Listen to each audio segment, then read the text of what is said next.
खाण्यासाठी कपडे नाही, दुःख निर्माण होते. एखाद्या व्यक्तीला खाण्यासाठी अन्न नाही, दुःख निर्माण होते. एखाद्या व्यक्तीच्या पोटी पुत्र संतान लाभले नाही, दुःख निर्माण होते. एखाद्या व्यक्तीने विहीर खोदली, पाणीच लागले नाही, दुःख निर्माण होते. दुःख का निर्माण होते याचे कारण नंबर 2.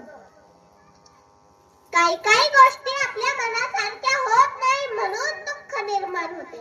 उदाहरणार्थ, मुलगा मुलगी अभ्यास करून आपल्या मनासारखे मार्क्स मिळवत नाही म्हणून दुःख निर्माण होते. आपला भाऊ आपल्याला आपल्या मनासारखी जमिनीतून हिस्सा देत नाही म्हणून दुःख निर्माण होते.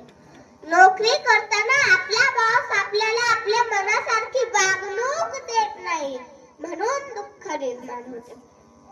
मुलगा मुलगी पळून जाऊन लग्न करतात म्हणजे आपल्या मनाविरुद्ध करतात, दुःख निर्माण होते.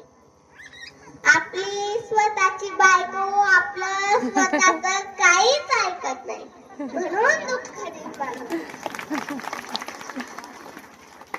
दोघे पती पत्नी जेवायला बसले. जेवता जेवता हा तिला म्हणाला, अगं तुझ्या भाजीचं. ती म्हणाली, गप्पा बसा, जेवताना बोलू नाही. तो म्हणाला, अगं पण तुझ्या भाजी. ती म्हणाली, सांगितलं ना गप्पा बसा म्हणून. परात्पर पूर्ण परब्रह्म प्रकाश भगवान परमात्मा आणि त्या भगवान परमात्म्याच्या सेवेसाठी अर्थात कीर्तन रूपी सेवेसाठी घेतलेला अभंग कुणाचा आहे म्हणाल तर पांडुरंगरायांचे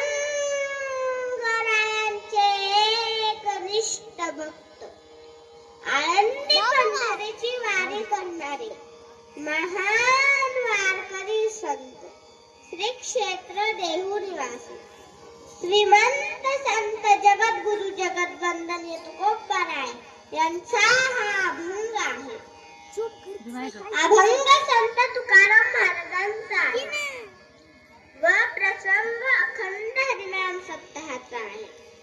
माझा आपल्या सर्वांना